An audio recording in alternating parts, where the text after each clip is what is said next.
السلام علیکم ناظرین، مرزا اسد اللہ غالب پیش کر رہا ہوں الفاظ کے معنی اور اشعاری مقصد تشریح کے ساتھ، اور غزل نمبر 2 کے دیکھیں گے ہم شعر نمبر 5واں اور 6 کہ ڈھانپا کفن نے داغ ایوب برہنگی، میں ورنہ ہر لباس میں ننگے وجود تھا۔ اور مقطع اس کا کہ تیشے بغیر مر نہ سکا کوہ کا نسد، سرگشتہ خمار رسم قیود تھا۔ تو یہ اشعار ڈھانپا کفن نے، مشکل الفاظ دیکھیے، داغ ایوب برہنگی، میں ورنہ ہر لباس میں ننگے، ڈھانپنا ہوتا ہے یعنی کور کرنا، کفن آپ کہہ سکتے ہیں اس کو کہ کفن نے داغ ایوب، ایوب یعنی داغ ہوتا ہے نشان، ایوب عیب کو کہتے ہیں، اور برہنگی ننگا پن، یعنی میرے جو کفن نے، میرے جو بدن پہ جو ننگے پن کا داغ تھا وہ کفن نے جو ہے اس کو ڈھانپ لیا، ورنہ ہر لباس میں ننگے وجود، ورنہ میں جو بھی لباس پہنتا تھا ننگے وجود ہوتا، ورنہ لباس پہننے کے باوجود جو ہے وہ ننگا ہونا۔ اور آگے ہے کہ تیشے بغیر مر نہ سکا کوہکن، کوہکن جو ہے یہ ہوتا، کوہکن ہوتا ہے پہاڑ کھودنے والا، تو فرہاد کے لیے ہے کہ تیشے بغیر مر نہ سکا کوہکن اسد، تیشے بغیر، تیشا جس کے ساتھ پتھر کو توڑتے ہیں، اور کوہکن جو ہے وہ فرہاد کے لیے استعمال ہوا، اور اسد غالب کا جو ہے وہ پرانا تخلص، اور سرگشتہ خمار رسم، رسم و قیود تھا۔ سرگشتہ یعنی اس کا جو وہ جو قید تھا اس کے دماغ میں، جو بری جو خمار تھا، وہ رسم و قیود یعنی جو رسمیں ہیں ان کی جو قید ہے اس سے جو ہے وہ، جو ہے وہ بندھا ہوا تھا، وہ بندھا ہوا تھا۔ تو اس کے الفاظ کی جو، اب دیکھیں اگر ہم اس کی تشریح دیکھیں تو ننگے وجود، جیسے میں نے کہا کہ ہستی کے لیے ننگ و آر کا باعث یعنی ننگے وجود ہونا، کہ ورنہ میں ہر لباس میں ننگے وجود تھا، اس کا ایک تو مطلب یہ ہو سکتا ہے کہ ہر لباس میں بھی ننگا پن ہونا، یعنی لباس پہننے کے باوجود بھی ننگا ظاہر ہونا۔ تو تشریح اگر ہم اسی دیکھیں کہ مجھ سے برہنہ نہ ہونے کے جتنے عیب تھے ان سب کا داغ کفن نے ڈھانپ لیا، یعنی ڈھانپا کفن نے داغ ایوب برہنگی، یعنی جو میرے ننگے پن کی وجہ سے مجھ پہ جو داغ لگے تھے بنا ہونے سے، وہ کفن نے ان کو ڈھانپ لیا، ورنہ حالت میری یہ تھی کہ کوئی بھی لباس پہن لیتا ہستی اور انسانیت کے لیے شرم اور ننگ و عار کا باعث تھا، یعنی میں جو ہے، میں ہستی اور انسانیت کے لیے شرم اور ننگ و عار کا باعث تھا، اگر ورنہ اگر کفن میرا داغ نہ ڈھانپتا تو اس کا برہنگی کا مطلب یہ ہے کہ اخلاقی، یہاں پہ برہنگی جو ہے وہ ظاہری طور پہ ننگا پن نہیں لیا گیا، ایکچولی یہاں پہ برہنگی کا مطلب یہ ہے کہ اخلاقی محاسن اور انسانی شرف کے حساب سے خالی ہونا، یعنی اخلاق کی وجہ سے، برے عیب کی وجہ سے جو ہے وہ ننگا ہو جانا، کہ انسان، یعنی جیسے کہتے ہیں کہ انسان کی زبان جو ہے وہ اس کو ننگا کر دیتی ہے، یعنی انسان جتنی بری زبان بولے گا وہ اسی بری زبان سے اس کا اندر جو ہے وہ کھلتا جاتا ہے۔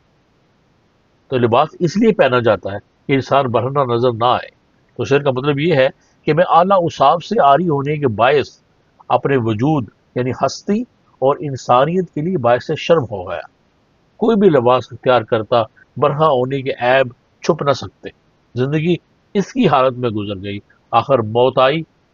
اور مجھے کفن پہنایا گیا، تو اس سے وہ عیب قطعا نہیں چھپ سکتے تھے جو زندگی میں شرف انسانیت سے محرومی کے باعث مجھ چھپڑ لگے، البتہ صرف برہنہ ہونے کا داغ جو تھا وہ کفن نے ڈھانپ لیا۔ اس شعر سے خیال قرآن مجید کی اس آیت کی طرف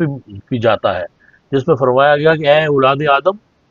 ہم نے تمہارے لیے ایسا لباس مہیا کر دیا جو جسم کی ستر پوشی کرتا ہے، اور ایسی چیزیں بھی دے دی جو زیب و زینت کا ذریعہ ہے، نیز پرہیزگاری کی راہ دکھا دی کہ تمام لباسوں سے بہتر لباس ہے۔ سوتراف، گویا خدا نے انسان کے لیے جسمانی لباس کے علاوہ ایک باطنی پوشاک بھی مہیا کی ہے جو اخلاق و سیرت کے عیبوں کو ڈھانپ سکتی ہے۔ یہ تقوی اور پرہیزگاری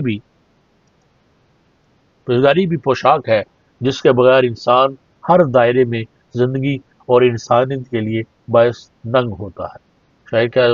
غالب کہتے ہیں کہ جب میں پرہیزگاری کا لباس اختیار نہ کر سکا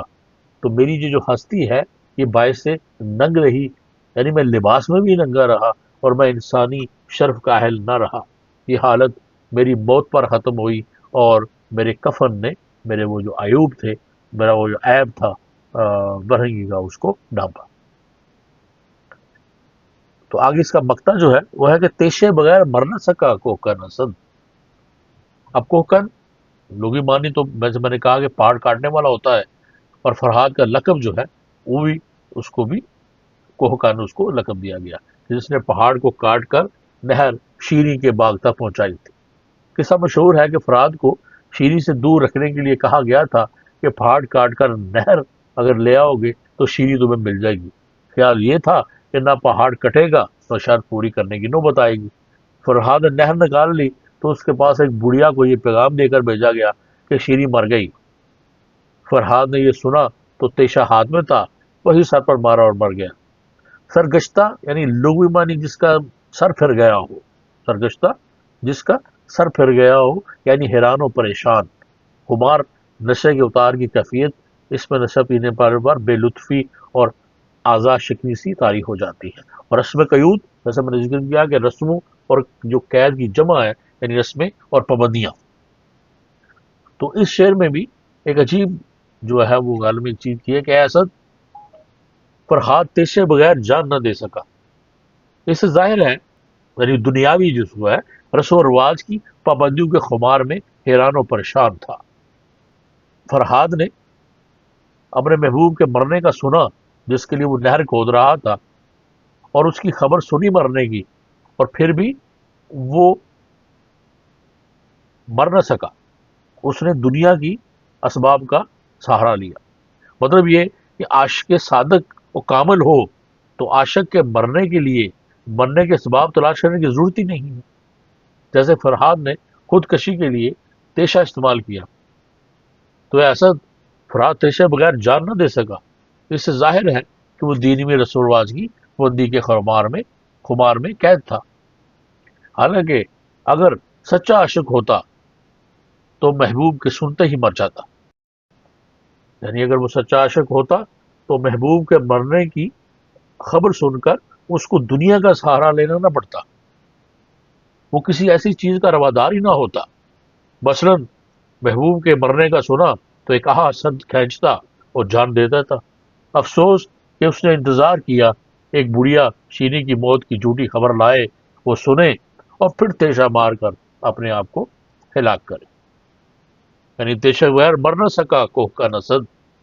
سرگشتہ خمار رسم قیود تھا۔ یعنی محبوب کے مرنے کی خبر سنی تو پھر بھی